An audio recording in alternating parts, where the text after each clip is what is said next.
회사를 그만두고 나서 통장 잔고가 줄어드는 걸 보면서 앞으로 어떻게 해야 하나 막막했던 적 있으신가요? 아니면 주변에서 실업급여 받는다는 이야기를 들었는데 나는 받을 수 있는 건지 헷갈렸던 적 있으신가요? 오늘은 바로 그 실업급여에 대해서 아주 쉽게 풀어볼 건데요.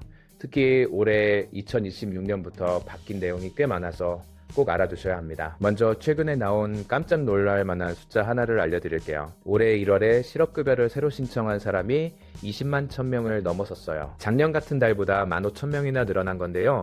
이 숫자가 왜 이렇게 확 늘었을까요? 고용노동부 설명에 따르면 지난해 말에 정부가 운영하던 공공일자리 사업이 많이 끝났거든요. 쉽게 말하면 나라에서 만들어준 기간제 일자리가 연말에 계약이 끝나면서 한꺼번에 많은 분들이 직장을 잃게 된 거예요. 특히 보건복지 분야나 공공행정 분야에서 일하시던 분들이 많이 신청하셨다고 합니다. 거기에 설 명절 연휴 때문에 1월에 고용센터 영업일이 작년보다 3일 더 많았던 것도 영향을 줬어요. 자, 그러면 실업급여가 정확히 뭔지부터 짚고 넘어갈게요. 실업급여란 쉽게 말해서 일자리를 잃은 사람이 다시 취업할 때까지 나라에서 생활비를 지원해주는 돈이에요. 마치 게임에서 체력이 다 떨어졌을 때 자동으로 회복 물약이 주어지는 것처럼 갑자기 소득이 끊겼을 때 버틸 수 있게 도와주는 안전망이라고 생각하시면 됩니다. 그런데 아무나 다 받을 수 있는 건 아니에요. 크게 세 가지 조건을 갖춰야 하는데요.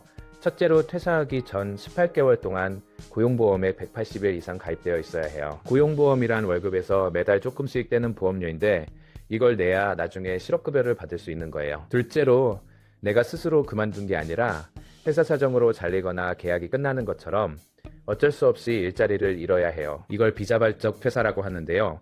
다만 직장 내 괴롭힘이나 임금체불처럼 정당한 이유가 있으면 본인이 그만둔 경우에도 예외적으로 받을 수 있습니다. 셋째로 다시 일자리를 구하려는 노력을 해야 해요. 그냥 집에서 쉬면서 돈만 받겠다는 건 안 된다는 뜻이에요. 자, 이제 핵심 중에 핵심인 2026년부터 뭐가 바뀌었는지 알려드릴게요. 가장 큰 변화 첫 번째는 실업급여 금액이 올랐다는 거예요. 실업급여는 퇴직 전에 받던 평균 임금의 60%를 하루 단위로 계산해서 주는 건데요.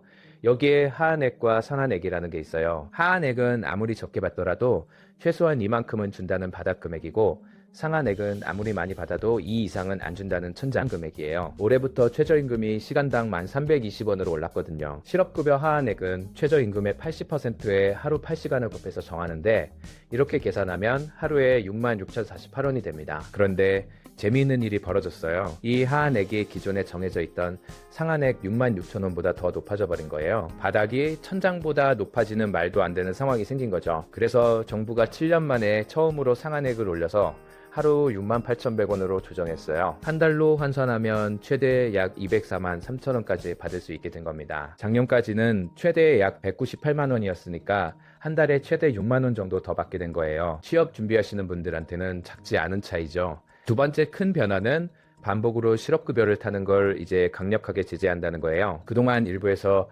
일부러 짧게 일하고 그만두고 실업급여 받고 다시 같은 회사에 들어갔다가 또 그만두는 걸 반복하는 분들이 있었어요. 심지어 같은 회사에서 퇴사와 재입사를 21번 반복하면서 실업급여를 1억 원 넘게 받은 사례까지 나왔습니다. 이런 악용을 막기 위해서 5년 안에 3번 이상 실업급여를 신청하면 받는 금액이 최대 50%까지 깎이게 됩니다. 그리고 보통은 퇴사 후 일주일만 기다리면 급여가 나오는데 반복수급자는 대기기간이 최대 4주까지 늘어나요. 쉽게 비유하면 도서관에서 책을 빌리는데 연체를 자꾸 하면 다음번에 빌리는 기간이 줄어들고 대기시간이 길어지는 것과 비슷해요. 세 번째 변화는 실업인정 절차가 더 까다로워졌다는 거예요. 예전에는 온라인으로 간단히 처리할 수 있었던 것들이 이제는 고용센터에 직접 가서 증빙서류를 내야 하는 경우가 늘었어요. 정리하면 2026년 실업급여는 금액은 올랐지만 아무나 쉽게 반복해서 받는 건 어려워졌다, 이렇게 요약할 수 있습니다. 자, 그러면 실업급여 신청자가 20만 명을 넘었다는 게 우리한테 어떤 의미일까요? 단순히 숫자가 늘었다는 것만이 아니라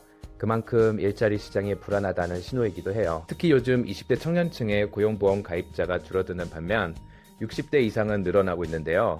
이건 나이 드신 분들이 새로 일자리를 구하고 계신다는 뜻이기도 하지만 동시에 청년들의 일자리 기회가 줄어들고 있다는 뜻이기도 합니다. 실업급여 지급자는 62만 1000명으로 작년보다 2만 1000명 늘었는데 흥미로운 건 지급금액 총액은 오히려 0.1% 줄었다는 거예요. 이건 상대적으로 임금이 낮은 일자리에서 일하시던 분들이 많이 신청했기 때문이에요. 그러면 실업급여를 받으려면 구체적으로 어떻게 해야 하는지도 알려드릴게요. 퇴사한 다음 날부터 12개월 안에 신청해야 하는데 너무 늦으면 받을 수 있는 기간이 줄어들거나 아예 못 받을 수도 있으니까 가능하면 빨리 신청하는 게 좋아요. 먼저 고용24 홈페이지에서 구직 등록을 하시고요. 그 다음에 가까운 고용센터를 방문하거나 온라인으로 수급 자격 인정 신청을 하면 됩니다. 이때 이직 확인서, 근로계약서, 급여명세서, 신분증, 통장 사본 같은 서류가 필요해요. 이직 확인서는 회사에서 고용센터로 보내주는 건데 만약 회사가 안 보내주면 고용센터에 신고할 수 있으니까 걱정하지 않으셔도 됩니다. 그리고 하나 더 꼭 알아두셔야 할 게 있는데요. 정년퇴직하신 분들도 실업급여를 받을 수 있어요. 정년퇴직은 본인이 원해서 그만둔 게 아니라 나이가 되어서 자동으로 계약이 끝난 거니까 비자발적 퇴사에 해당하거든요. 고용보험에 가입되어 있었고 다시 일하고 싶은 의지가 있다면 신청할 수 있습니다. 다시 한번 정리하면 2026년 실업급여의 핵심 변화는 세 가지예요. 하루 상한액이 68,100원으로 올라서 한 달 최대 약 204만원까지 받을 수 있게 됐다는 것. 5년 안에 3번 이상 반복 수급하면 금액이 최대반으로 깎이고 대기 기간도 늘어난다는 것. 그리고 실업 인정 절차가 더 까다로워져서 증빙 서류를 꼼꼼히 준비해야 한다는 것. 마지막으로 실업급여는 어디까지나 다시 취업하기 위한 다리 역할이라는 걸 기억해 주셨으면 해요. 잠시 넘어졌을 때 다시 일어설 수 있도록 도와주는 제도인 만큼 필요할 때 제대로 알고 신청해서 현명하게 활용하시는 게 가장 좋습니다. 앞으로도 여러분의 지갑과 생활에 직접 영향을 주는 경제 소식 쉽게 풀어드릴 테니까 다음에 또 만나요.